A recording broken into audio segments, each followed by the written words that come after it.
Hello, and welcome to HTC's Elements, Temperament, and the Astrological Signature. So, a lot of people come for a lot of various reasons to my practice, to the school. And one of the key things that both Jennifer and I continuously see is missing building blocks, like the basic building blocks of a spiritual path or of an understanding of even just being human. And so this class is the beginning of the building blocks. And just like our ABCs, we need to know the building blocks of being human, of our spiritual journey, of what this world is about, what all of this is. And so there's a lot of importance on tonight because of that and addressing the building blocks. So I've been trying to do a little less theory and more practice. I'm not very good at that because I like to talk and I like to hear myself talk. So you can imagine that I have a lot of air. So I'm going to try to condense the theory so that we can spend more time on the practice. And since we're a small enough group, I believe that we can really address any of the questions so that you can walk away with a real understanding of your particular astrological signature. The actual process and math of it is not difficult, but I want you to understand that sort of combination, because then I want to tap into that and explain how to get enlightened with that information, how to start tackling your shadow with that information, how to start bringing in that inferior function that Carl Jung speaks about, which is what causes problems, creates judgments with that information. So the first thing before we start, if you do not have your chart already, you can get a free one online. And what you need is, you don't even need your time for this. You just need your birthday and your birthplace. And what I would like for you to do is have, whether it's a list, a lot of you get like a free list that says Jupiter in Aquarius or Mars in Aries. That's sufficient. Or you can get the circle. So just as we're beginning, pull that up for yourself, because we're going to have to grab 10 of the planets to do the signature. And I don't want to spend too much time on the math. I want to do the application piece. I'm going to start in a moment with a little bit of a centering practice, and I'm going to take off the audio. So for those of you that are listening to the replay, the link to the song is on there, but YouTube will block the video if I record. And so I want to spend a little time on theory, and the reason theory is important. You cannot have a spiritual practice with just the effect, right? Showing up to say, this is happening to me, and wanting to know the effect without the cause. They go together. And so that's why the theory is important. So I'm going to talk a little bit about how important this is on any tradition, in any path, and why it is the building block and the basic structure of not only our existence as humans, but understanding the spiritual work that's included in the elements. And then we'll tackle the practice in terms of using that, like I said, to start looking at shadow and integrating some of the lower consciousness that you might be struggling with as an explanation using the elements. Any questions about what we're covering tonight? Okay. So I'm just going to have everybody mute, and I will start. Okay, so I want to start with an element centering practice. If you have the 4 elements of fire, water, earth, and air handy, that'd be great. If you don't, I have prepared a mini altar here. So I've got candle for fire. I've got incense for air. I've got some holy stick for earth, and the chalice with the water. So when you're working with the elements, and if you to date do not have a spiritual tradition, this is universal. This is universal, and that's the beauty of this, is that you don't have to have a spiritual practice. This is the work. It just happens to be that we categorize it and we speak of it in most alchemical or spiritual traditions, because it's not just regular parlance, but it's about being human. These are the elements that create everything in this natural world. And so when you're opening space, if you've ever had someone say open sacred space, and you may be flustered and not know what that is, it's simply bringing in the elements. And it could be a plant, it could be your dog for earth, incense or a feather for air. And it represents the elements that create a container of the physical world, and you and the void and the flow that flows through you is the ether or the Akash and the spirit and the transcendental. So you're already there and you already have all of the elements within. So if you want to just create an external sort of altar, container around yourself, this is a really simple practice. So what I'd like for you guys to do is, I'm going to play this song by Julie Felix, and she repeats the elements. The video itself is very beautiful if you want to look at the imagery she uses. But if not, close your eyes and see if images start to form, or sensations or smells, and see what happens in your space linked to the elements. There may be elements that you're very comfortable working with that you haven't really paid attention to why, and this is an opportunity to allow them to come in. A word I use a lot, and for those of you who know my work, and is very popular these days, is the word archetype. All archetypes originate from the elements. There's no archetype that does not originate from an element. So the elements themselves are the primary archetypes. And so if you're closing your eyes and you're centering as you hear the song, and you see feathers or you feel fire, then there's a probability that there's a very strong archetypal connection to that element. And that might be one of the primary elements in your chart when you do your signature. So there's several reasons why these might come up, but you want to start getting comfortable with elements as archetypes, because, like I said, it's the building block and the foundation of everything that we're here to do in our existence, in our lifetime. So I'm going to stop the recording. For those of you who are listening, you'll have the link to the song.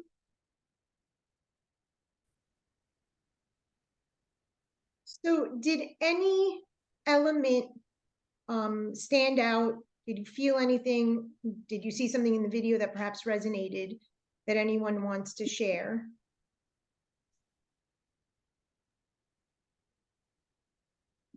I enjoyed the fire. Yeah. Was it a visual connection, or was there some other sensation? It was a memory of me and how I like to have a lot of bonfires. I'll sort of gaze into the fire, look at the different colors, from the purple to the yellow, the orange, and the red. Yeah. So it's like a very what's the word? It's comforting meditation. Nice. So when you talk about memory and comfort, those are words for water. And the element that actually allows water to become healthy, and we're going to see the difference between emotion and feeling, is fire. So it'll be interesting to see how that's represented in your chart, and also through your own growth process, how you've moved into perhaps more of an emotional or less emotionally intelligent person into an emotionally intelligent person. And that means the fire is heightened because the water is lessened. So that's an interesting thing. So Jen, you felt the fire. Did you see it? Did you feel it in your body? What was your sensation? It was more that I saw it, felt surrounded by it. But it was more this feeling of like change. I guess it was evoking more the idea of transformation, change. Okay. So the element of fire is actually found in the eyes. So that's one of the reasons why I was asking how you kind of allowed it in. And one of the words, and you'll see that when we get to fire, is change. So we're going to talk about the shadow aspects as much as the light aspects of each of the elements, because we part of the work is to embrace both. And Suzanne, you said fire and air. Yeah, actually what's interesting is this kind of started last night for me. And it's raining here today, and water's always such a big element for me anyways. It's what I'm drawn to, but I did my own little ceremony last night, and when I went to bed, I had lit some incense, and 10 or 15 minutes later, I woke up, it was roaring. The incense was it was a disc with the flower, and it is historically, not worked very well, and it worked last night, and it woke me up. I was like, am I gonna set my house on fire? So yeah. So you're talking there about, besides the water, when you talk about the incense and the fire, you're talking about the air and the fire element together. Yeah, those are both the masculine, and so there can be an intensity, there can be a desire for movement, there can be agitation. There can be maybe a little bit less grounding, and I'm excited for something, to like make something move and change. So and all of you have worked with me at some point or another, I'm listening consistently for archetypes. And the first archetype to listen for are the words that we say or that another says that are related to the elements. And once you can situate the container, the conversation in the element, you're already creating the container for that archetype. And then you know how to maneuver and navigate your thoughts within that, the conversation, if you're talking to another person. Even when you go into a space, let's say there is a strong element of fire, then you already know what container is being created. And I use the word container intentionally. We feel as if spirit, ether, which we're not going to talk about, but we can't not talk about it just to kind of situate ourselves, is out there. And it's the formless, and it's the four elements that create the form. It creates the container. So the container is more fiery, just saying you go into a restaurant and there's a bonfire and you're feeling overheated, or you're sitting a fireplace, and you're sitting next to the fireplace, and that's the energy. And let's say you go to have a conversation with your lover and there's a lot of fire, you can see that quickly the container can get agitated. And so we can start to play with the elements in our environment, our word choices as well, because our words are connected to our thoughts, so that our message is delivered appropriately, or that we can understand how to contain whatever it is that we're trying to contain in the space, so that it doesn't either turn into a shadow aspect, or it doesn't create mess or conflict, if that's what we're trying to avoid, or if we're trying to incite that. So this is part of the utilization of this information, and why it's such an important building block of life. And of course, any spiritual tradition begins with the discussion about the element, and you'll see, I'll say, even if it's hidden, as we see in creation. So think about this for a minute. You are exactly who you are supposed to be. It looks different over time at different stages, but the building blocks are the same. Your only choice in the matter is your level of consciousness. So sit with this for a second, and some of us are at varying ages, but aged enough to have gone through iterations of ourselves, maybe several decades.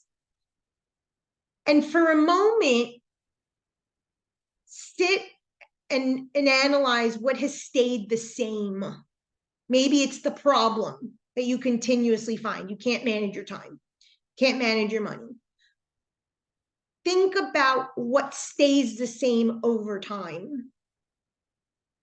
And then think about energetically or elementally a focus that consistently stays with you as a building block, no matter where you are, where you're traveling, who you're with, what your relationship is, what you're living. that's sort of like an embodied maybe groundedness or a practice that you have that is a way that you connect to the elements. And if anyone wants to share what looks different but also stays the same, can you identify that in your life?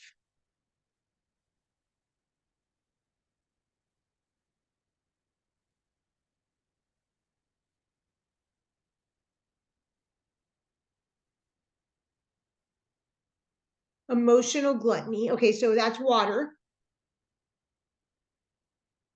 So we'll definitely want to see the water element in your particular chart. Now that's a shadow, right? Emotional gluttony, the way that you're judging that and the word choice is a shadow aspect. And you're going to see water and food. We're going to talk about the different pillars of the earthly life and related to the elements. Now, your only choice in the matter is your level of consciousness. And we're going to talk about temperament. The astrological signature affords you the temperament.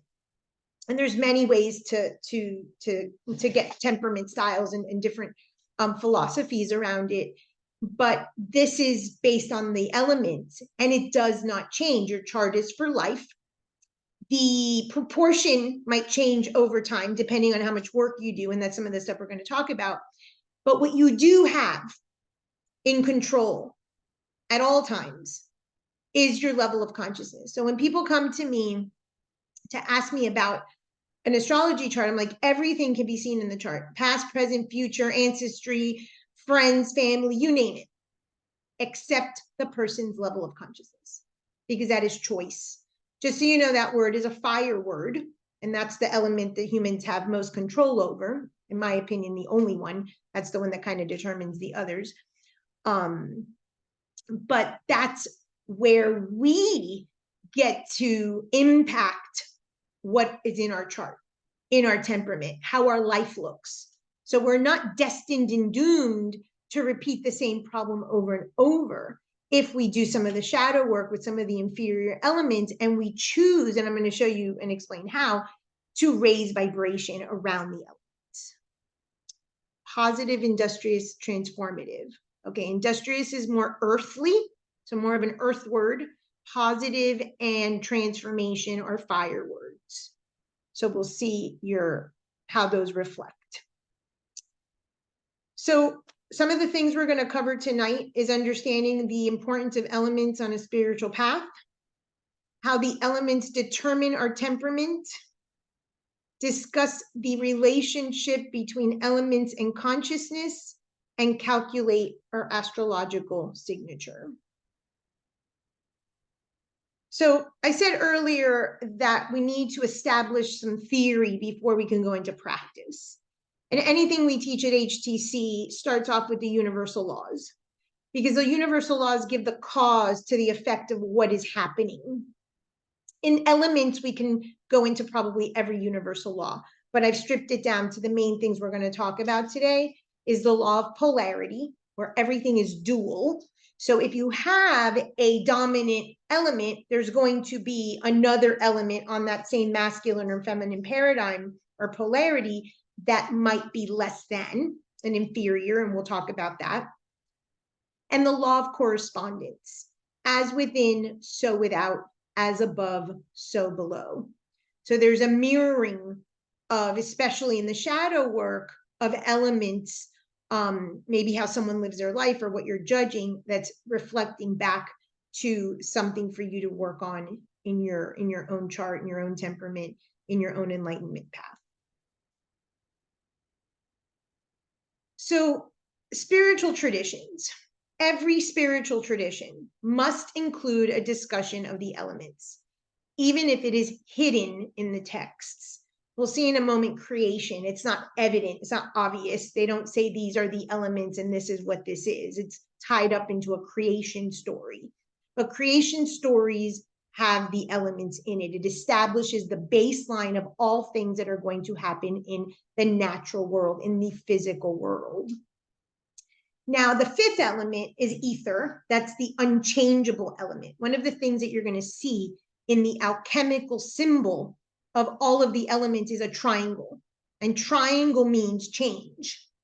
So those are changeable in the sense that we have some mutable ability within our temperament by adding in a shadow or an inferior function. By doing some deeper work, we can raise consciousness. However, ether is not, and it is a constant. It's the unchangeable nature. So when I asked you a moment ago to think of the things that are consistently constant, a lot of that is simply the soul trying to work within the container of your elements and your temperament and your astrological signature. But that is unchanging. It's unchangeable. That's the soul. Part of the goal of tonight and the work that we're going to talk about is so that you can get your soul to be the one that's running the show and not the four elements that are linked to the material world, hence the ego. Same look, but a very different lifestyle or a very different way in which you run your life when your soul is calling the shots and the container, the element, are working to support what we call the teleos, which is the soul's mission or vocation. So that's one of the reasons or the functions of raising consciousness around the elements or the astrological signature. In spiritual traditions, we discuss elements because the goal is to accept your particular proportion, both of the dark, the shadow, which we'll talk about, and the light qualities. Acceptance. Each element has a low consciousness and a high consciousness. So you cannot change the proportion or the actual signature, but you can raise consciousness around the elements so that life again looks very different, more soul-centered and authentic versus ego-centered and inauthentic. And we want to then utilize our higher consciousness proportion to serve others, ultimately the goal of any spiritual tradition. So I'm just going to mention a few. It's obviously not an exhaustive list, but so that you could see that the elements are the beginning, the building blocks. And if you did nothing else in a quote unquote spiritual path, but understand this concept, you're working on a spiritual path. It does not have to have a designation to any religion or spiritual tradition. So we teach a lot of Hermeticism at HTC. Hermes Trismegistus, thrice great. He's the keeper of the wisdom, the Kabbalion, known as Thoth in Egyptian traditions. And he's believed to be the keeper of the wisdom, and Hermetic because it's been sealed and kept away. And so one of his adages is, of living things, some are made friends with fire, some with water, some with air, and some with earth, and some with all. And it doesn't mean that you're going to like your inferior element or the one you lack or the one that you overcompensate for with, but becoming friendly, which is the acceptance piece, understanding that to become enlightened and to allow the soul to lead the show, all of this is necessary. That's one of the goals. Each soul, accordingly, while it is in its body, is weighted and constricted by these four elements. This is extremely important. We are in a day and age where the word dissociated is thrown around a lot. And because trauma and triggering and pain and wounding, this is the language that we're enveloped with right now. The word dissociated, which is an air word, is tossed around. And it's not that it's not true. It's that we cannot live, we cannot be enlightened, and we cannot live according to our soul's journey as long as we are dissociated from the body. And so the natural container of the human being already naturally, without the trauma, the trigger, the dissociation, any of it, is already weighted down and feels constricted by the 4 elements. And when someone is on a path, this is one of the things that is noted. It's as if the soul is trapped in the body. And until we learn to make friends with the elements and use them for our favor and raise consciousness around them and introduce the ones that are out of balance, we do not feel as if the body is our friend. And this comes back from a long time ago. We used to live in a society, when you read a lot of these Greek myths, if you read about Dionysus, the ecstatic dances, the god of wine, the joy, these cults where they would reenact the different myths. Our body was participating in the spiritual path. It was the indicator. It was what's telling us what was right, what was wrong. We trusted that. Well, upon Christian era, when we're told, and again, this is stored in a collective unconscious, to self-flagellate, that the body is the source of sin, it needs to be purified. You can see how we've been slowly conditioned to move away from trusting the body. And so the elements feel even heavier. And what I see is this movement towards the transcendental or the spiritual. And it's simply escapism. And so a big shift when you start working with the elements and the shadow and embracing these pieces is not only does the body become to be trusted as a source of sensation, of understanding what we have to sit with and be uncomfortable with so that we can work through things, obviously staying still and developing stability and roots and less chaos and so forth, is that we don't feel as it's so weighted. There's a gravitas to the body where your feet are firmly planted on the ground, but you actually feel lighter in the body where you can move easier. And this is a direct relationship to making friends with the elements, shadow aspects, and bringing in those that are inferior in your chart. In creation, we see in the creation story, the sea, the air with the creatures that fly, the sun and moon are luminaries with the fire, the sky, the air. So we can see that, and the earth from the animals, the humans, we can see that within the creation story, the elements are the first thing to emerge. So I want to point out something here, and I've said this before, but it can't be said enough. All creation happens in the dark. And so for a lot of people that are dissociated, that believe that spirituality is light, that spirituality is out there and transcendent and safe, they don't understand this concept. Creation happens in the dark. So therefore, from the dark emerges the luminaries, the lights, and all of these other elements, and that's the baseline of the archetypes. But to believe that anything, especially our signature, doesn't have a dark component that needs to be worked and refined, eliminates the act, if you will, of creation and thereby being physically present. In the Kabbalah, there are 4 worlds hidden within our vessel, and they correlate to the different elements, the fire, water, air, and earth. You can see them here respectively, listed with the tarot suits as well.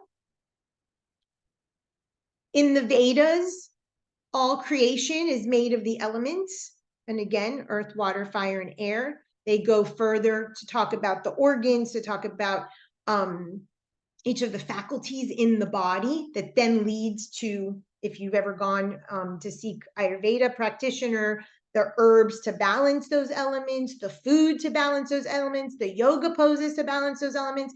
So you see how the building block is the element, and the rest of the tradition is informed by that peace.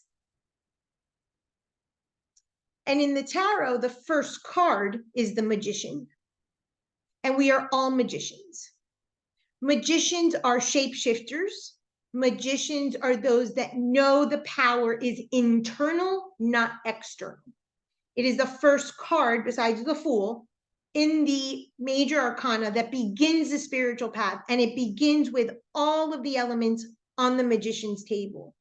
The cup for water, the sword for air, the wand for fire, and the pentacle for earth.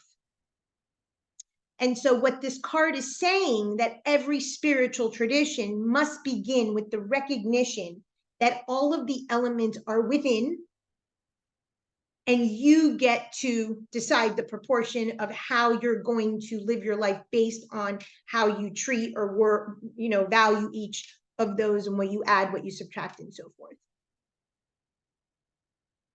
Any questions so far?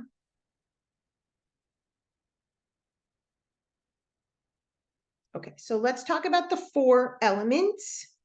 And I'm going to give you some shadow aspects and some light aspects. You will get this PowerPoint, so you don't have to write this stuff down, but I'm going to use some language that is some of the language I use, like unmet needs and things like that. So it'll seem familiar, but you'll get the slides. So alchemy is believed to be this process of transmutation.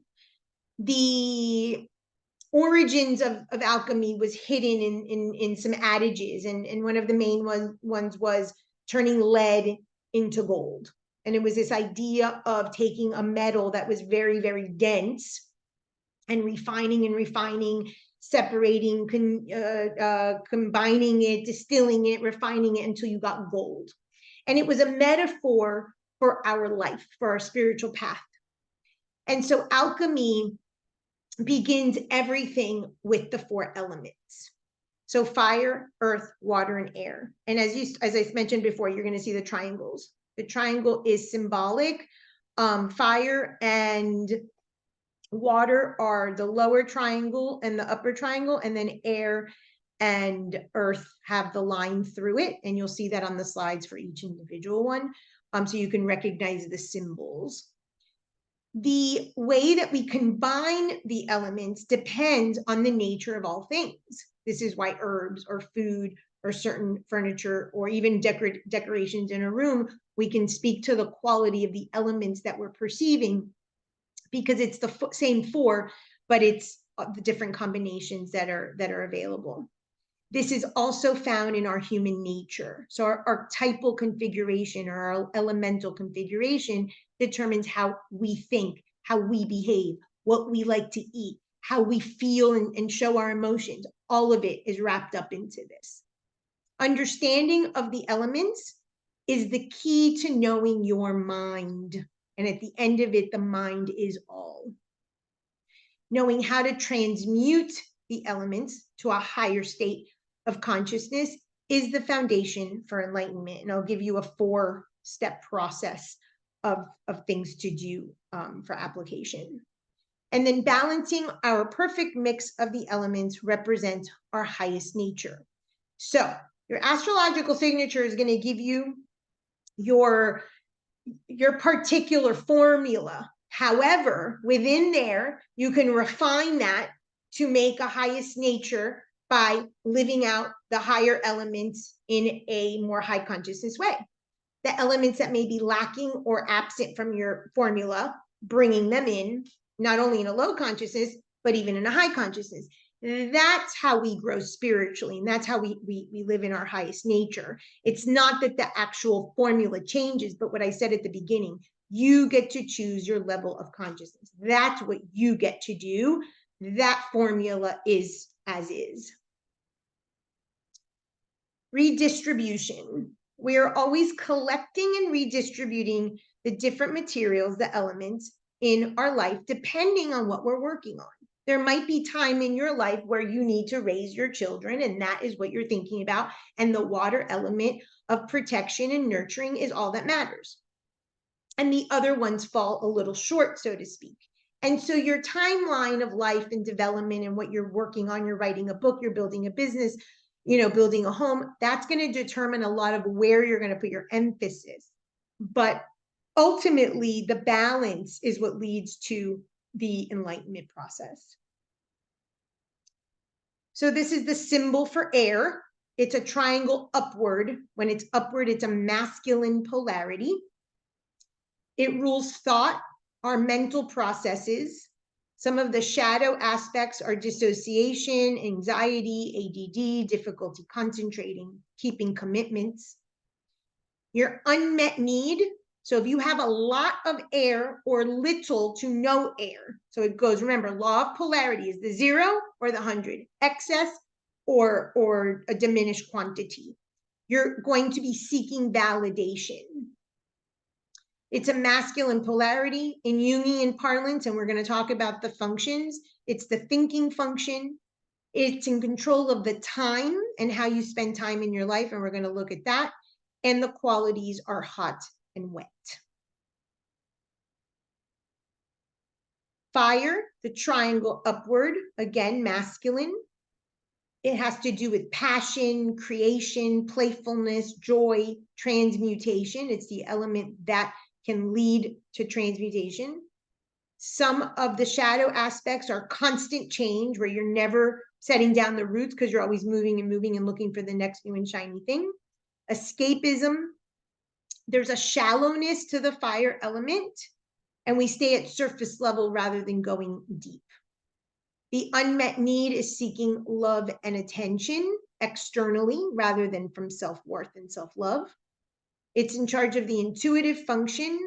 In the pillars that we're going to look at, it's sex. Sex is directly related to creation, passion, action. So it's not just sex, it's about creation. Sex is obviously the physical act to create a child, but within ourselves, it's a union and a balance of the polarities.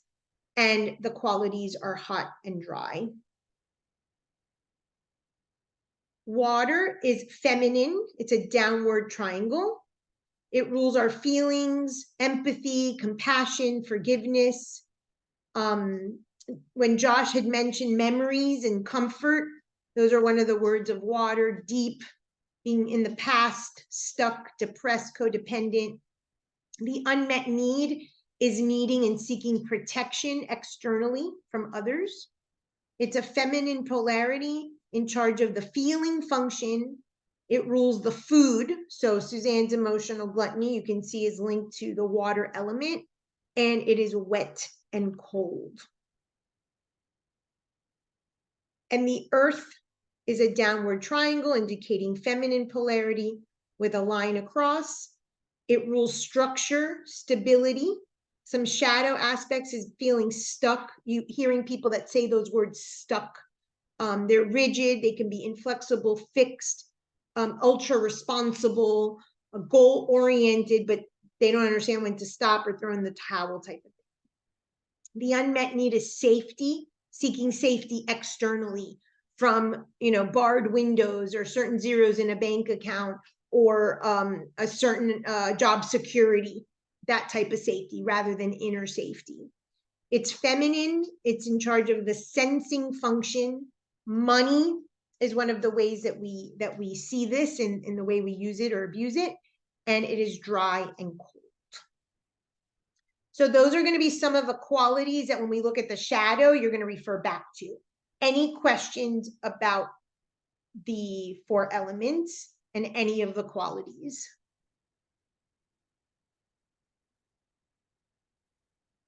Okay. So temperament and consciousness. You cannot change your temperament. You, however, can bring consciousness to it and raise the consciousness around the temperament.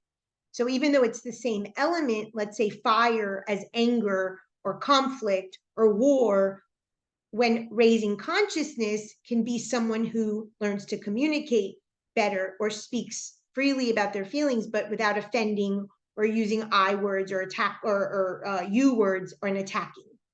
So that's the consciousness, and that is choice. That is a fire word. So temperament never changes. It's your unique formula that the soul chose to inhabit. So when we're talking about the container that is your body, that container of your temperament is how the soul chooses to reflect itself. Now, the soul is going to lead the show, your teleos, your vocation, the soul's vision for the lifetime is going to be in alignment when the 4 elements are imbalanced and when they're in the highest form of consciousness. So now the soul and the ego, represented by the 4 elements, are walking the same walk. They're going on the same path. They're not instead pulling you in different directions.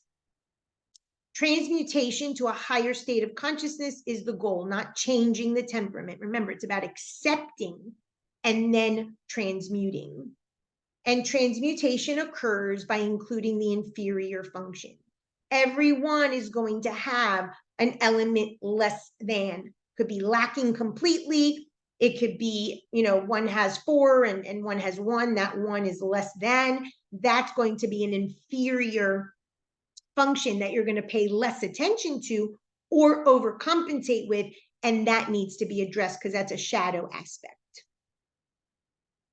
So, for example, if you have a lot of earth and water, you might have a muddy type of temperament. You might be very slow. In Ayurveda, we call this kapha, like a person that could put on weight easily, or they're very patient, or they're just very slow to get moving. If you have a lot of fire and water, you might be very intense and have a fast burn. You're intense fast, but you fizzle out quickly. If you have a lot of earth and fire, you might be very, very dry and need some water to kind of move that along. Air and fire can be very volatile. So once we calculate the signature, we can see similar temperaments that you have. Suzanne, you have your hand up?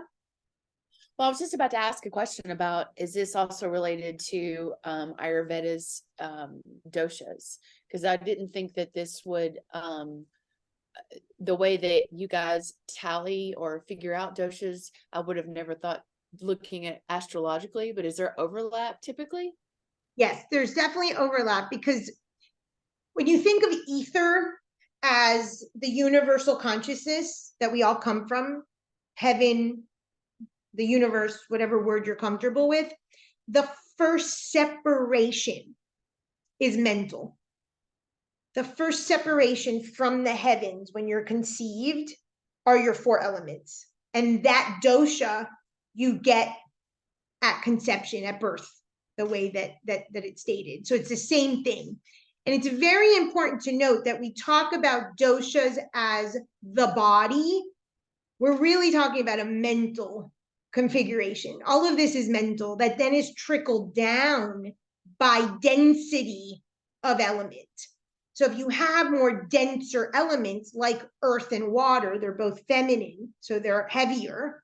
There's a heavier body, a more kaphic structure.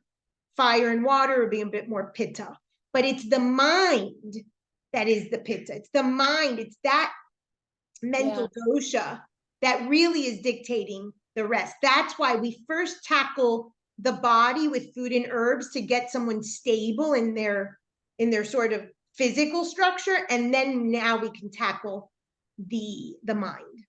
That makes but ultimately it's all mental. Yeah. Great The question. vehicle follows the soul. Yeah. Yeah, and the body, right, it's a loyal servant to the psyche. So, but we have to stabilize, right? It's like when we do asana and yoga, so that we're not in pain. So when we sit in meditation, we're not like, ew, ooh, that hurts, right? We can be in the container, and you see that repeated, but it really goes back up to the first separation. Separatio is a function in alchemy where we have to separate from something so that we can see, oh, there's a mirror, we can judge it, and then we do conjuncio, which we come back and recognize that we're all one. But that process of pulling away and moving inward is the constant lemniscat or infinity symbol of dance, the wu wei, the being, the doing. So you start to see the repetitive pattern of all the spiritual traditions and techniques, and they all originate from the elements. It's the first separation and the first archetypal construction that we have in our mind. Everything else emerges from there. Any questions before I move into the inferior function?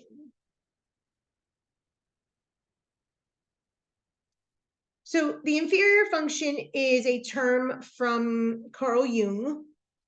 And for those of you who have ever done the Myers-Briggs typology, Myers-Briggs typology is based on Jungian typology, which are these 4 functions.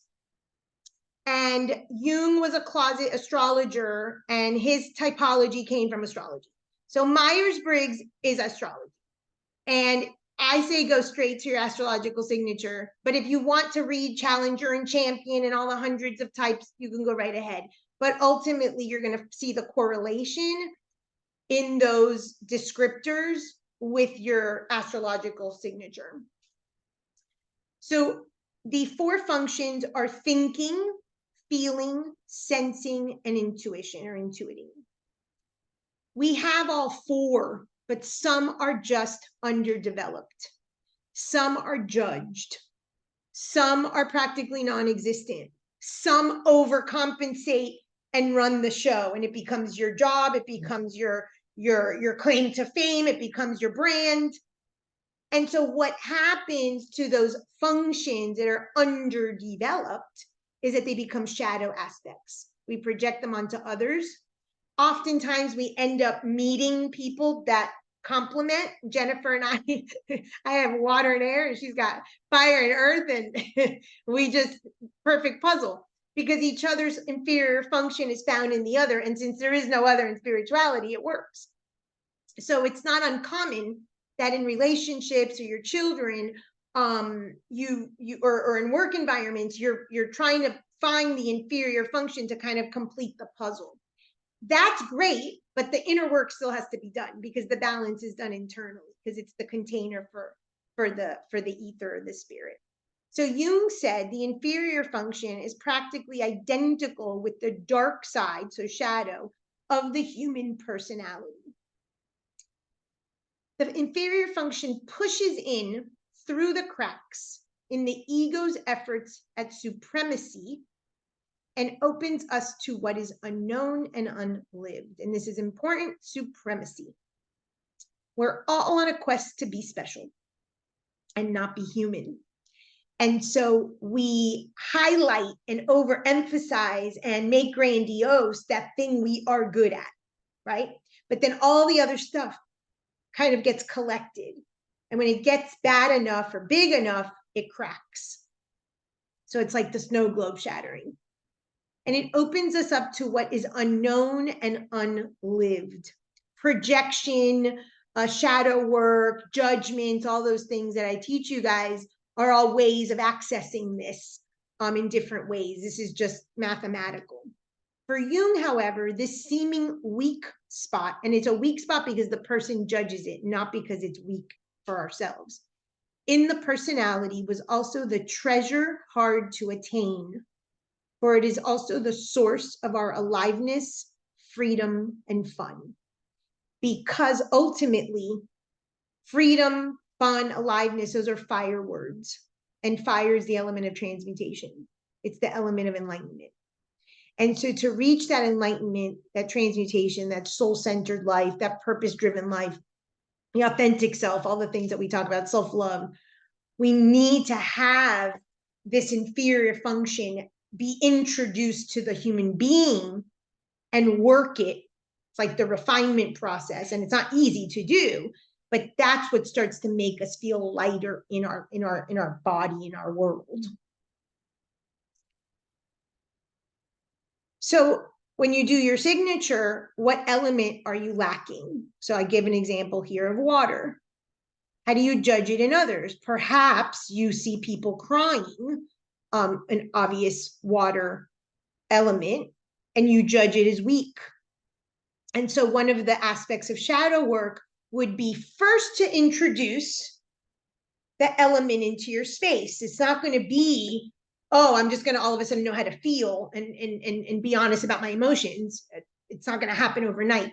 But we can start to bring in spaces going to the ocean, taking baths, bringing in water into our altar, so that we can start to merge with the element and start to see what comes up around the judgment. And of course, seeing when we experience the judgment around, let's say, emotions being weak, we can sit and journal and do traditional shadow work with that judgment. This is an example of an Ace of Cups. Cups is the symbol in the tarot. You can bring in some of these archetypal decks, whether they're the triangles, whether they're tarot decks, to start bringing and forming the container that you're inviting in the element. So there's layers upon layers. It's not just jumping in and all of a sudden becoming this emotionally intelligent person. So any questions? That's my end of my theory. And we're going to jump into practice. So before we jump into practice, does everybody have their chart? Or access to it on your phone, so that you can start to add up your stuff. If you do not know the basics of astrology with the planets and such, I do have the glyphs, but you may have to write out later after the class, so that you can learn the glyphs. So that may be something you have to do on your own after. So there are many different ways to add this up. At HTC, we use this format, but if you Google this, you're going to see some schools say to count your sun twice, your ascendant twice. That's not what we do. We do archetypal astrology, and there's 10. The 10 primary planets. We do not use Chiron or Black Moon. So we use the sun. These are the glyphs, and I have it on the next slide as well, so that you can look at your chart. If your chart is written out, it'll say sun in Aries, and then you don't have to worry about the glyphs. The moon, Mercury, Venus, Mars, Jupiter, Saturn, Uranus, Neptune, and Pluto. And Pluto can look a different way. I'll show you another way that it might look. These are the 10 that we're adding up. If you add up more than 10, you've done something wrong. But again, if you Google this, just know that there's many ways of teaching this. This is the way that we teach it. So the way to find your signature, so here are the glyphs, and here's a chart if you have this program. If you have that list, it'll be written out and you don't have to worry about the glyphs. The Pluto I was talking about can also look like this guy, this maroon guy, instead of this. So first you start with your fire planets. How many planets of these 10 do you have in Aries, Leo, and Sagittarius?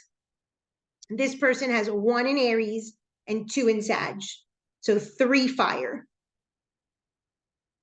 Then the earth planets, and there's no right order. You can go in any order.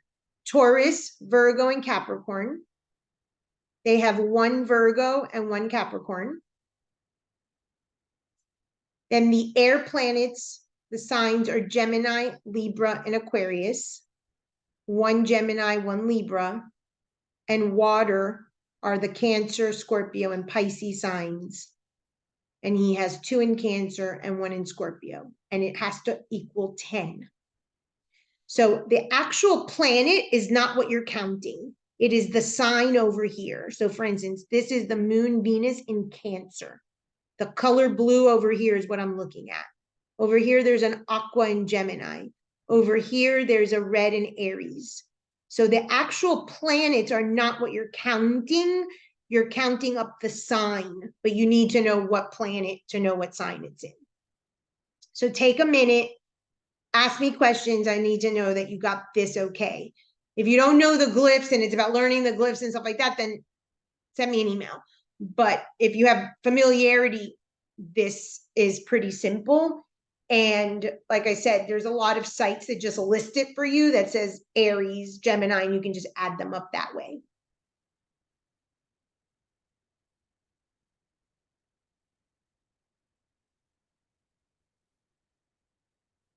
Does anybody need help with this particular part?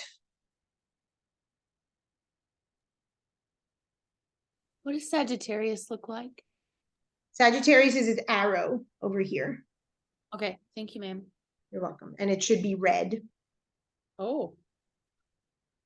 Yeah, it's a fire sign. So fire is usually red, earth is usually brown or green, air is usually like aqua or light blue, and water is usually like a royal blue. That tends to be the color schema, but different programs. So that also helps visually, but it's an arrow. So then you have to have 10. That's it.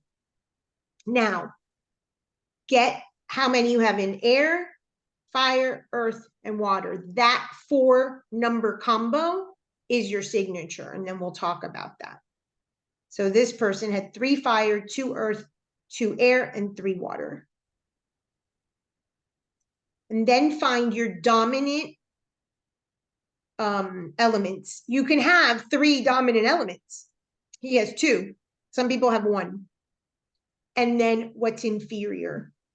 If it's very drastic, like you have 8 fire and 2 air and 0, 0 of earth and water, obviously the 0, 0 are the most inferior. And there are people like that. Most people have something like this.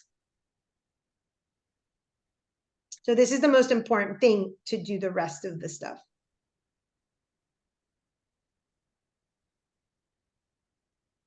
Does anyone want to share their signature? Yeah, sure. Okay. 4 water, 4 air. Excuse me. 4 water, 4 earth, 1 air, 1 fire. Okay. So water and earth are equal. And so water and earth are both feminine. So the feminine polarity, the ability to perhaps bring things into a container. It's also the earth element could be the container for emotion, right? Either you for your own emotion or holding the space for another person's emotion. And so the air and the fire are the inferior. Now, it's very, very important. And this is why I start everything with universal law. You can have the effect, but if you don't know the cause, then we don't know why we learn the universal law and how it's applied. This is a perfect example. Having 1 air and 1 fire, you can overcompensate because the law of polarity says that all truths are half truths, that the opposites are the same. So in your psyche, this is the 0 to 100 that I talk about. In your psyche, if you have 1 fire and 1 air, you can flip that around and say, oh, that's dominant, and live that out of balance. So the name of the game is balance. So it's being able to, and we're going to talk in a moment about transmuting and making the higher vibration, higher consciousness choices so that there's a balance. So sometimes people will be like, I have no trouble speaking. Like Josh studies, him and I think, read the same amount and talk about this stuff all day long. Like there's no shortage of air in this guy. Like he's brilliant. So how can it be so little? And then that could be the overcompensation, is that there's so much reading and there's so much talking, there's so much, books and stuff, that it's like, oh, I'm lacking the element that not trick the psyche. The psyche knows that the same is the opposite is the same, but that's the way to create the missing element. And it doesn't mean it's wrong or right or bad or good. It just is a function of the psyche when something's out of balance, to try to balance it and overcompensate. Yep, I live that out. Yeah. I've seen your library. So let's talk a little bit about our nature. At the beginning, I said that the unchangeable is the ether. The unchangeable is the soul, is the Akash. With or without your body, that continues. That doesn't change. It doesn't die. It doesn't anything. It's a constant. So what happens is our nature is all of the 4 elements. and just our particular combination. That means that the same thing is for every other person. They have an unchangeable nature. They're no less than you. They're no better than you. They're the same. It's unchangeable for a reason. We all come from that same cookie dough in the sky. And so the interaction in the world is about all things that die, the four elements that die and fizzle away when we die. We're judging people on their temperament and their signature, which is theirs from conception.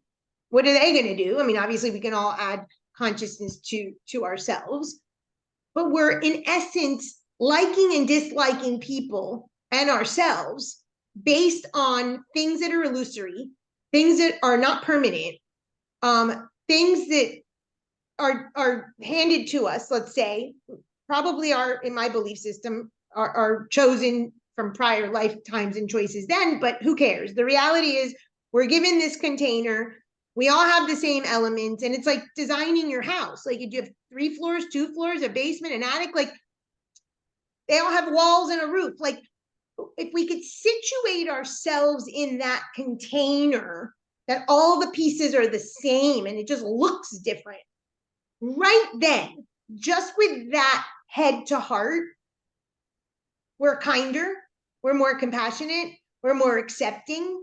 There's already an acceptance of self. You may not like it, but there's something very universal about situating ourselves in that. And the point of spirituality is to recognize the universality of things. All creation begins in the dark. All creation begins with the union of an egg and a sperm, even if it's in a petri dish. That's a universal. At the moment of conception, the darkness occurs, meaning creation occurs. There is a void. You feel rejected. You feel abandoned. These are universal things. And you're also given your configuration of your elements. And if we can just sit with that for a minute, before we go into better or worse, or right and wrong, or Democrat, Republican, we can just soak in a second the universal experience. Things change. With that perspective shift, we can see ourselves differently, we see others differently. Just with that, that's how important the discussion of the elements are. Even if someone is lacking an element, they might be lacking, remember, in their mental structure, but in their body, let's say they're lacking water, they have water, obviously. So what are you fighting in your nature? If you're fighting that you're lazy, if you're fighting that you're not ambitious enough, there's an elemental piece to that. So we can now go and find out why. Now we have a map that says, oh, well, that's why. And this is what I can do about it. Ultimately is acceptance, but then we can work on the shadow aspects of that. So are you watery and melancholic, but want to be light and bright? This was me. I'm like 90% water in my chart. I've got this great Sagittarius ascendant.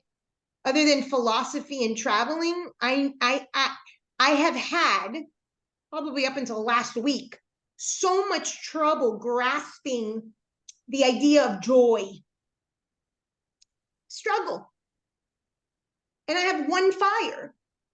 So when I would beat myself up every night, when I would sit on the couch, I'd be like, oh, I'm so melancholic. And it was just like this fighting of the base nature. Now, if I sit and I'm melancholic and I'm victim and I'm emotion and I manipulate with the emotion and all the low consciousness that we're going to see in a minute, well, then that's victimhood and low consciousness, and that's on me.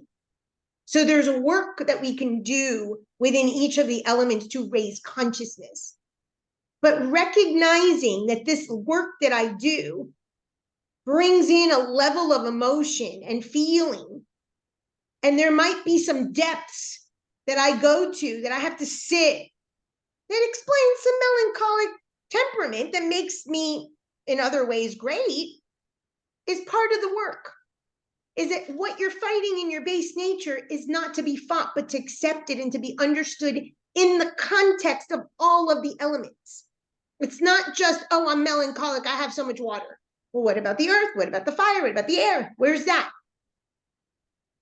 So what are you fighting in your base nature? And let's see if we can put it in a container with the other elements in correspondence, law of correspondence, of why you want to be a certain way. Now, again, there's choice. If you are not something that you're in control of, well, that's on you. But first, understanding that your base nature is your base nature. Are you inflexible and responsible? That's very earthy. But wish to be more emotional. That's more watery. Let's say you have a lot of water and you don't want to have that water because you came from a very unemotional family and they just said, work, work, work, don't feel. And opposites are the same. You flip that around. So maybe you have a very little earth. So we start to understand how our limiting thoughts, how our story, our narrative gives shape to the elements and how we're living it out. But most everybody has something in their nature that they're fighting.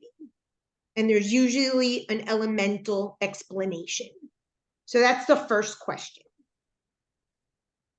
But I mean by nature, before when I said what has constantly been there with all the stages of life, that's your nature. It doesn't go away. If you don't know your nature by now, it's important that you know. That it isn't changing. It's usually associated with something negative that you would deem negative, religion might deem negative, a sin, a shadow, a desire, a judgment. That isn't going away. So if you can find it in context of the element, it starts to give it some understanding. So what element is lacking and what element is taking over? Do you have 8 things in water? Well, that's going to say something. How do you overcompensate for missing elements? Some people have 0 of something. I have 1 earth, and I fought that until I learned to add earth into my life. And then we'll get back to the slides of the needs and stuff in a minute for that. Does anybody lack an element completely, like 0 of something? Me. Well, that's cheating because I know. Jen has no water. So here am I, 90% water, drowning her, the poor woman, and giving me all the earth that I need. It's just too perfect. And actually, Jennifer's one of the reasons that I learned to bring earth into my life. So that isn't an accident.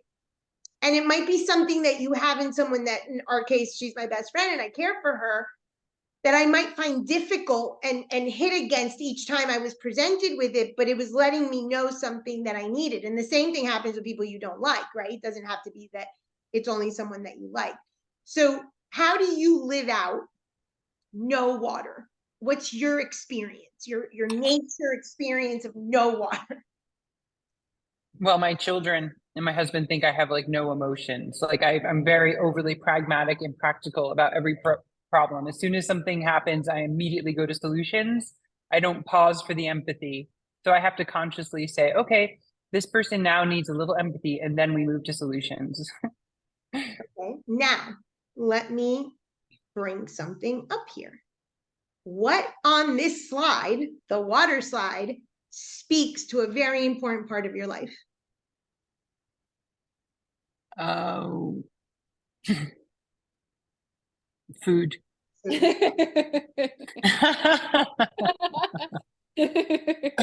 true, she doesn't have water. It's not true. So she's a chef. She feeds us all. That's her love language. I mean, feast. And knows all of your allergies, all of your preferences. I mean, food, plans meals like I've never seen in my life. And I, with all the water, I don't cook. I don't anything with food. And then you wonder, so is the person lacking the element, okay? Did she learn to, I think, I mean, I benefit from it, so I'm probably biased, but I think that it's a healthy way of incorporating and introducing, right? She didn't bring a cup of water. She actually brought in the need associated with the second chakra, which is water, which is food. And so the way it's manifested, it's not that she has to hand you tissue. I don't expect her to be crying with me, but I expect her to feed me. Cancer the first time, she sent me these bags of homemade granola, huge, with like these notes in the thing. I mean, I was like, who is this one? Like, I never experienced this. Here's the love. That's the equivalent of sitting and talking in the box of tissues. So it isn't true most of the time, but because it's not the look or what perhaps the other person wants, or maybe the mass consciousness around it is, it's judged as, and not to say that you can't bring in empathy and cry alongside someone. It does not mean that you can't do that.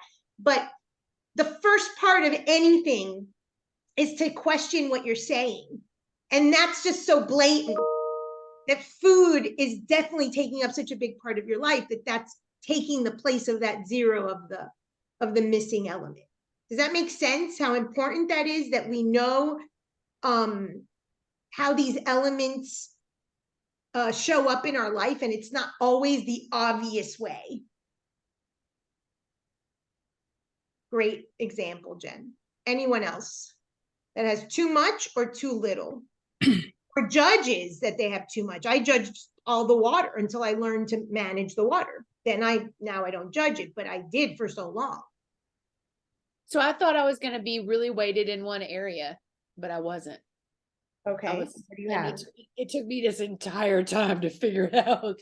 3-2-3-2. I'm fairly balanced. Which is threes and which is twos? 3 air, 2 fire, 2 earth, 3 water. Okay, so you have water and air dominant. Yes, what ma'am. happens when you put water and air together?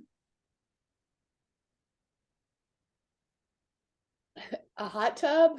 I was gonna say steamy, but yeah, a hot tub, exactly. Yeah, actually that one time we did a session and you said there's a steaming of a pot.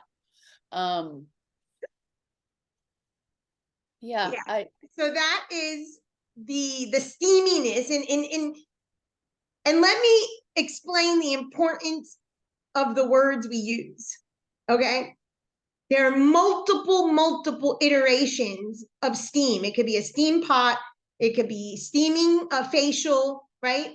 It could be steamy sexy, right? I mean, when we start to use the words with the elements, and the words that we choose come from our psyche, think of all the manifestations of that word, because that's how you're going to show up in all of those areas. It's not just in the kitchen, a steaming pot type of thing, right? It's an archetype that's being evoked. And then your inferior is fire and earth. What do you get with fire and earth?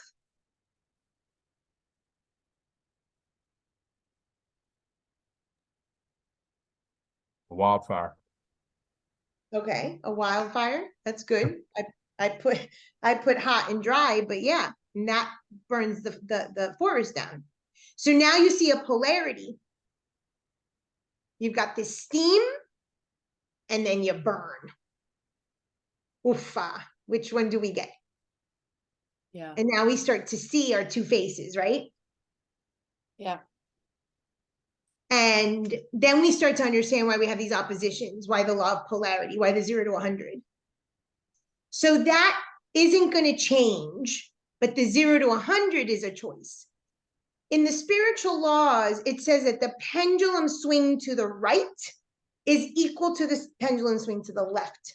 As intense and steamy as you are, is as much as that wildfire, hot and dry, is going to come. So you get to choose the control of how much the swing. It's not that it's not going to show up, but it's going to be more controlled because you're in control of it. you're going to choose. And I'm telling you, I would teach and I would be out and extroverted and that sad descendant, and you'd never know if you guys all know me enough now, but someone who has a one and done session, they would never know. They get this agitated, you know, Francis. What happens after that screen goes off after a few clients? The water sets in. It's like, so the swings used to be like this, and now they're just, you learn how to manage because you realize that this is your temperament and you raise consciousness around it. So it's not that it's bad. That's why nothing is bad. But you can choose to lessen the swings from steamy pot to hot fire type of thing. Does that help? Makes total sense, actually. Yes, thank you so much. Okay.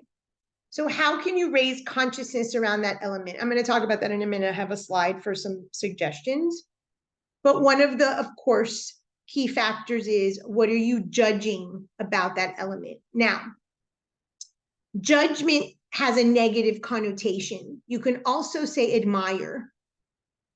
I admired Jennifer's, just the fact that she was so practical. She had strong boundaries.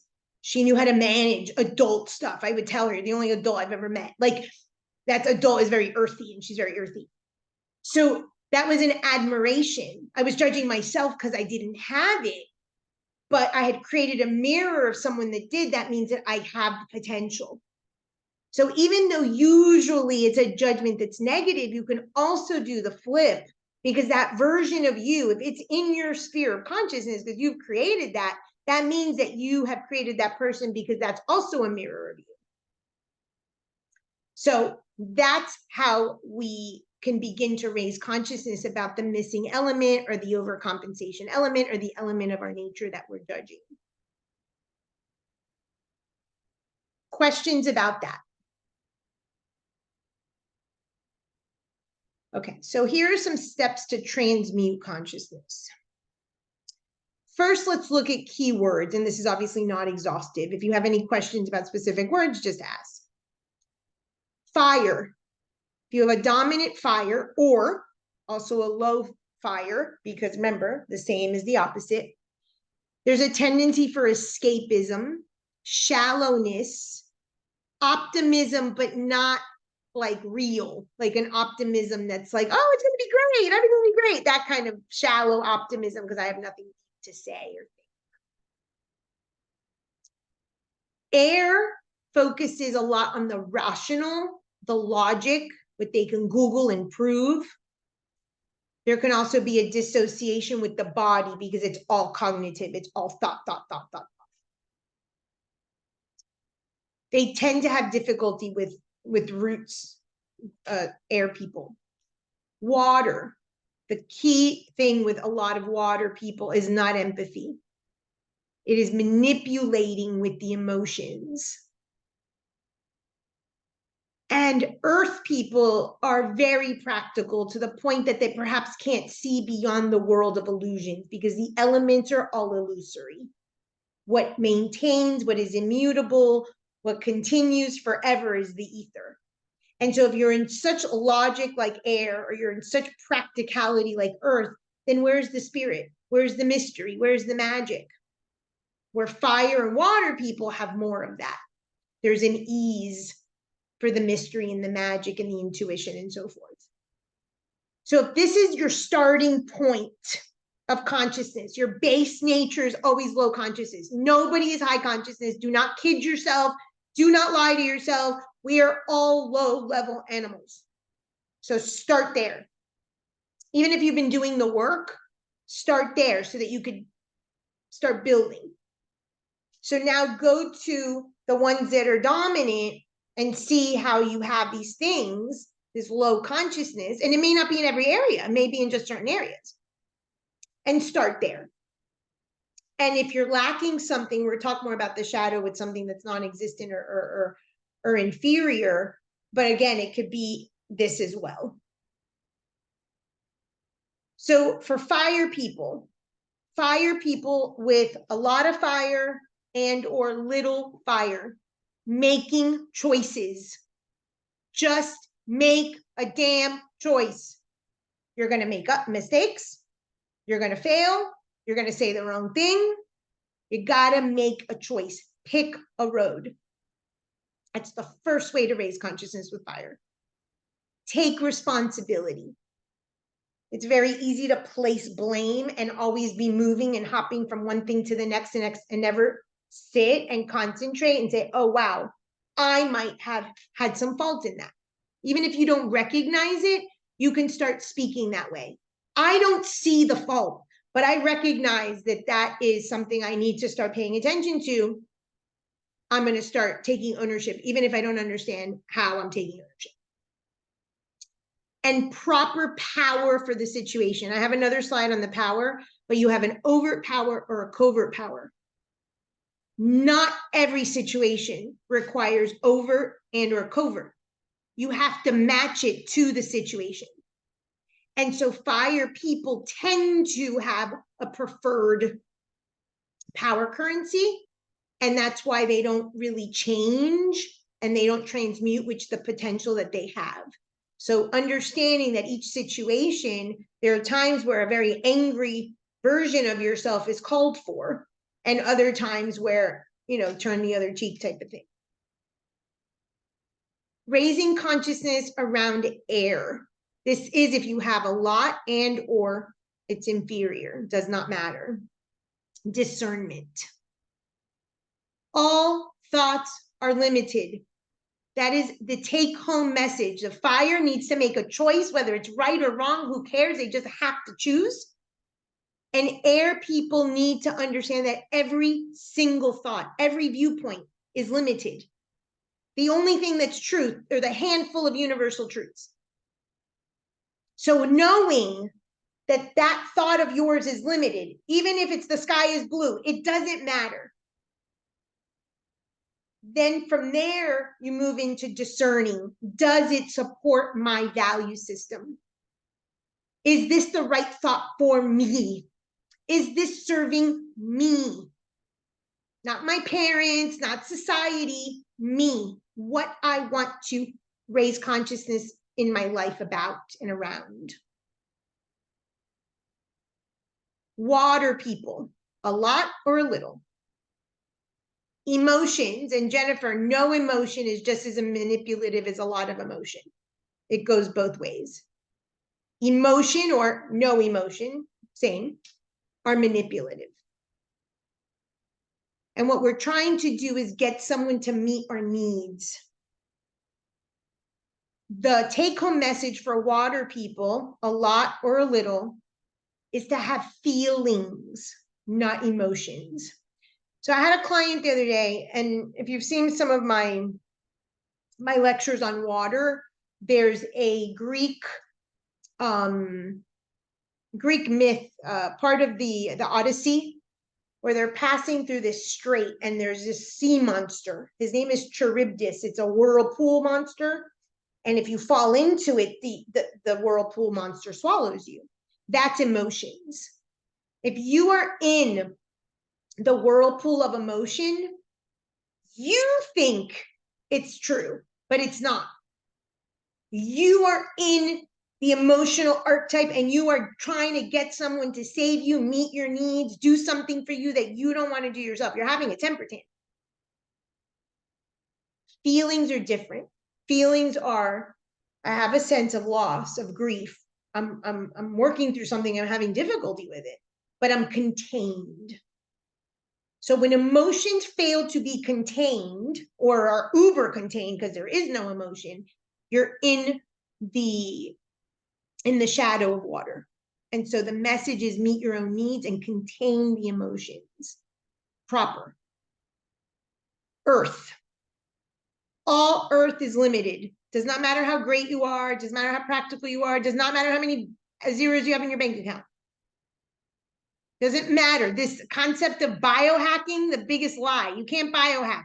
The body's dying. So accepting limitations.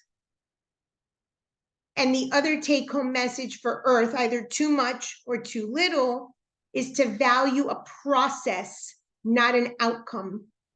because an outcome is material in nature. I got the job, I got the relationship, I got the car, I got the corner office. And so Earth doesn't value the process because there's nothing to show for it. So this is how you raise consciousness, primarily around your dominant. That already starts at low. We all start at low and we raise vibration around. That in itself is a lifetime just for this slide.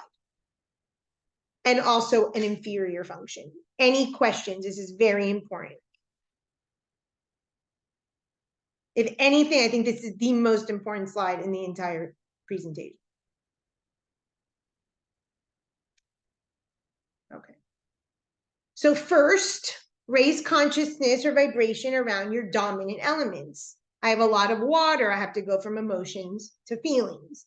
Instead of letting the emotions, dictate, I contain them. That's a raising of consciousness around the dominant. Integrate your inferior elements into your life. Integration is a very long process. This is the process of individuation. This is the spiritual work. So it's not going to be, oh, I brought a cup into my space. I dreamt with the cup, Ace of Cups card last night, and now water is integrated, obviously. So we begin slowly to integrate that element and what it represents. The judgment around the element, how it's reflected, is the best bet for integrating it because it shows you exactly what you're resisting in yourself. Third, and that's enough with 1 and 2, but third, raise consciousness around the inferior element. So my inferior element is earth. And it has taken me 50 years to bring in earth. Now I have to raise consciousness around the earth. So you see how this is progressive. This isn't easy. This is the work of the lifetime. This is the entire lifetime. And then fourth, and I have a slide for it, is the pie chart so that you can actually physically track where you're spending the elements and have a percentage so you can visibly see in your week or your month, oh, look how I'm integrating or not, or failing to use that element in my life. Any questions?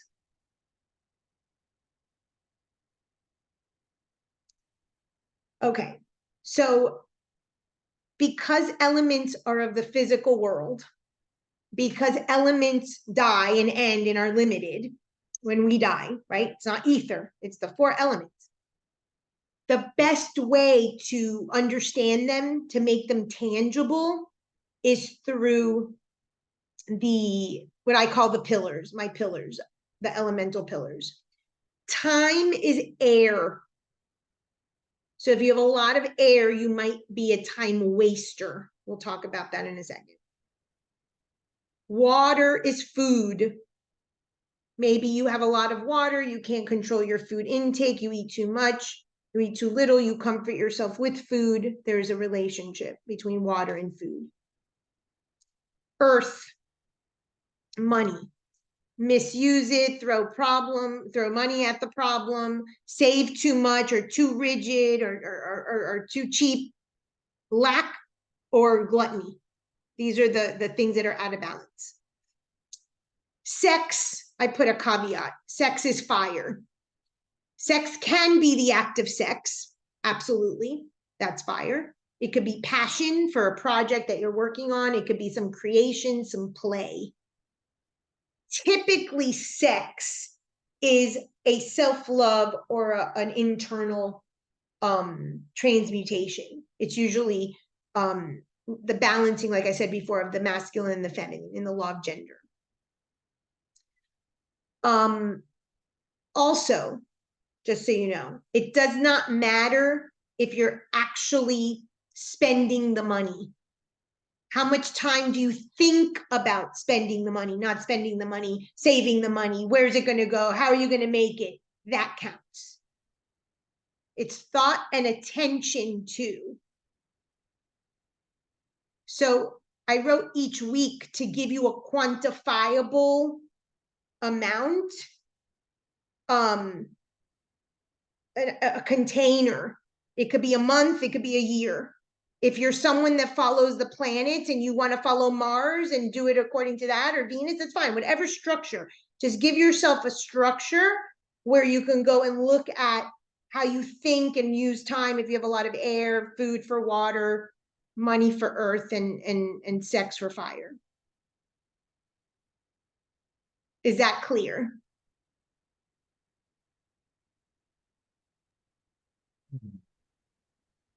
Yes. Okay. Yes. Yes. So here's a sample pie chart. Maybe you realize that you spend a lot of time wasting time planning this calendar, but never following through on anything, right? A lot of people do that. Monday, food prep, gym schedule, renew their Bumble and Tinder profiles. I'm talking about myself there. And you don't do anything with that at all. It's like, oh, I just planned the calendar, but what was materialized, right? So if there's a waste of time, or a lot of time is the focal point, or what am I going to do with my time? Yesterday I had a client. Who says that his mother has like hundreds of papers all over the place.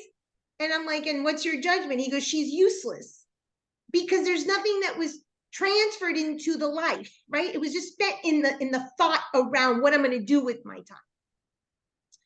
Food, planning food, talking about food, thinking about food, your next meal about food. Or did you eat too much food? Did you not eat enough food? Did you weigh yourself too much? Did you weigh enough? Anything to do with that? You're in the archetype. You're like taken, that's called a complex, or in the grabs of the archetype. There's a neurosis around it. So are you wasting time rather than just saying, I'm going to do that, and that's the road I'm following, right? Money, conversations about money, saving money, moving from one account to the next account, looking at your accounts 20 hours every morning. That obsessive kind of energy that's put into and making choices or not making choices, right? Are you making choices fast and furious that you're not even pausing to think? You're just, slash and burn? Or are you so afraid to make a choice that you can't make a decision at all, and you have 500 Google Docs and you're comparing reviews and Yelp reviews and what did people say? Make a choice. So we can see that even though the element is there, if we're stuck in that base low consciousness nature that we're giving the attention and thought to, but it's not moving us anywhere, that's a waste of energy. And that's why I said here, see where you're spending or wasting your energy. And the same goes to if things are moving and happening. Air tends to waste time. Earth tends to waste money. Fire tends to waste creativity.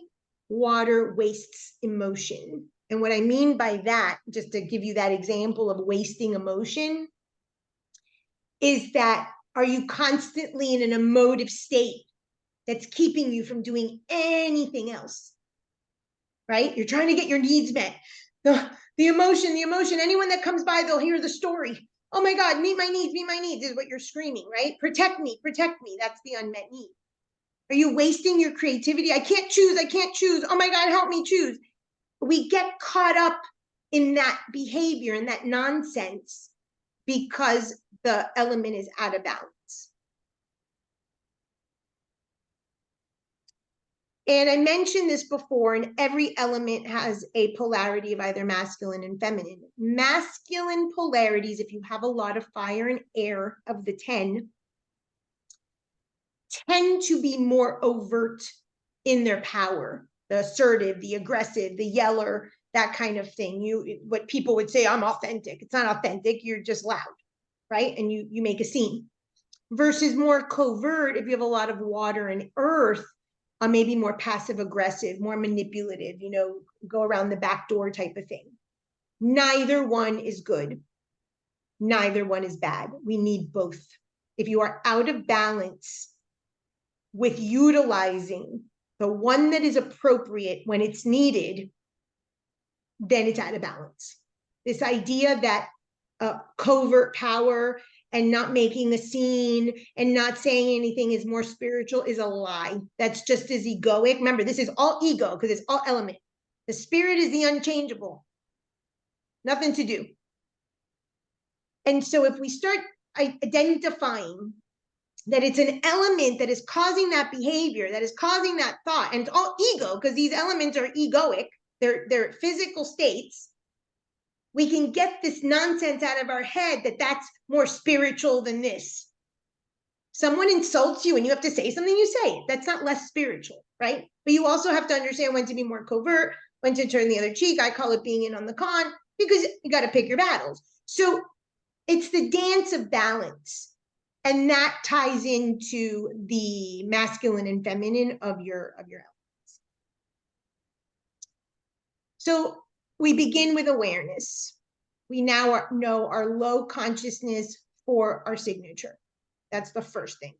Knowing the low consciousness for each of these. And we start there. Fire. The first thing you have to identify is finding an identity that's not attached to anything else. Not your air, intellect. Not your money, earth. Not your emotion or detachment, water. Who are you without the other stuff? What is your essence? That's a tough one. I had a client yesterday who is very wrapped up in, has 10 traditions going on. Every Eastern philosophy you can think of, a different teacher every day of the week, Qigong practices, breath work here, standing meditations there, all over the place. So in my very graceful fashion, I throw the bomb in the session and say, let go of it all. Stop everything. And there was a moment of shock, snow globes shattering. We finished the session and I get an email, points that were uncomfortable. And one of the points were, on my dating profile, everything I say about myself is about all these practices. There's no identity in that person other than those practices. Who are you without the spiritual practices and retreats? Who are you without the money? Who are you without fill in the blank? That's the essence of fire. That's the first question to begin transmuting. It's awareness. You're not going to change tomorrow, but it's the beginning of. Water. The Achilles heel of water is this empathy and forgiveness and compassion, and it's a bunch of BS. It's condemnation of the world. The world should be different. The world should be better. We should all love one another. We should all be unified, and the world should be as the person with water wants it to be. It's the eternal child innocence nonsense. So the first step of water, people, is understanding that the world is as the world is, not as the way you want it to be and wish it to be in your fantasy land. And so it's about not condemning the world. And there is forgiveness. It's forgiving that the world is as the world is. It's acceptance of that and to stop condemning it so that you can now live in it. Because water people are so afraid of their own shadow. If they keep condemning what's wrong with the world, they'll never live. Earth people. There's so much practicality and connected to this 4-element illusionary world that the beginning is everything has God in it. Everything material is God and everything God is material. And understanding that these things aren't separate. And that's a very difficult, these are all difficult placements for these people. That's why it's the first step. That the material is a transcendent, the transcendent is the material. That dual passport of consciousness, spirit and matter are one. And air, and I said this briefly before. Air people, no matter how much they Google, can reference, can research, can quote you every poem, every book, everything. Every single one of those thoughts are limited. Because all thoughts are limited. There is nothing other than these universal laws that are few and far between. These thoughts are limited. and the awareness that each thought is limited, including your own, then maybe you'll have some compassion and empathy and understanding, which is a higher version of consciousness for air, understanding for another that also has their own limiting thought, and you'll respect that. So this is where we begin. This in itself, if the other slide was number 1, this is 1A, 1B, or they're both equally important. Any questions? I think with acceptance, it needs to follow with allowance of just how things are and how, yeah, all 4 of those. So, Yeah, that you are exactly as you are, fire, that the world is exactly as the world is, that the material world is the only way that the formless God can demonstrate himself or herself or itself, whatever you like, and that by virtue of being a creation, you are limited, and your thoughts are the first thing that's limited. It's all 4. It's just the lens or the gaze in which you're looking at it, right? But ultimately, it's the limitation. yes. That's a great point. Thank you. Anything else? So how do you bring this into, you touched on it for just briefly, like your home space, when you're saying, like, say I need to bring in more fire, like one of the things I needed was more earth and more fire. Well, I have a lot of plants and things like that. I definitely feel my place is very grounded, but how do you bring those elements into your home?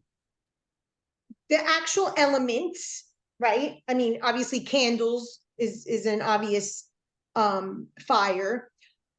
This might seem silly, but eyes, since eyes hold the fire element, like those evil eyes, or maybe artwork that has to do with eyes, that's one way. Remember, this is all symbolic. What I do, and anyone who's been to my house, I have nothing here but symbols up, the wazoo.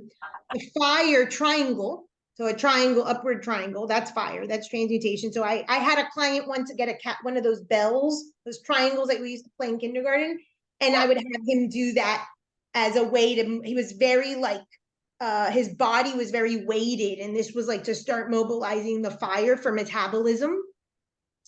Another thing that you can do is, and this is what I do in my recommendation, when I'm working with an element, I like to find the gods that represent that element. So Zeus, Athena, well, Athena is more air, Zeus, Aries, any Chango in the Yoruba tradition, any of the gods that are fiery. Remember, universe, 4 elements, all the god pantheons, us in the earthly world as the demigods. That's kind of how it breaks down. So if you resonate with who's this, Arjuna, is you can have the Bhagavad Gita. Teresa of Avila says that you can bring in the energy of whatever it is that you want to work with by simply having the book on your table. And I do believe that. Bring in the Bhagavad Gita. It's about a war zone. That's a fire. Now you start to see, I have a chalice, but it's red, right? So it burns the water inside of it, so to speak, because I need to burn away all the water. So you can play with colors, you can play with symbols, you can play with the gods, with the archetypes. All of that, you could create that space on your altar. When I was working with Venus, I bought every single goddess statue and I made a Venusian altar, and that was what I worked with, because that was the archetype I was working with. So you can play with this until you start realizing ultimately what you need to learn to do, thanks, Adriana, is make choice. So I think this is an important note. A lot of this is theory, right? You have to understand what symbols are, and what elements are, and what archetypes are, and all that. But if you're not living it, it's pointless. That's why we're in what Gurdjieff called the 4th way. We're not in monasteries. We're not in ashrams. or in the world. But Castaneda said the petty tyrant. Go out and meet your petty tyrant and make a choice. Slap her. That's a choice. You'll live with the consequences after 2 or 3 times of doing it. Go, oh, maybe that fire is too much. And you'll slow it down. But there is nothing we can do that isn't outside our front door. We have to do it outside the front door in the laboratory of life. And if we're so hiding out in theory that we're not practicing, in the fire case, it's about choice, then we recognize that we're hiding still. And in essence, fire is about making choices and creating free will and burning karma, creating karma, and all that. So it's great to create the space, obviously, build on that, but eventually go out and practice. And because they're elements, they're limited, you will make mistakes, and that's okay because they're mutable and that's what they're supposed to be there for. Anything else? Okay, I'm going to close by ringing the bell. Down is going to each of you may your question mobilize. May it motivate.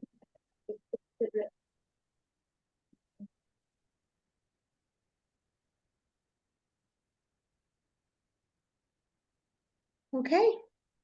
Thank you.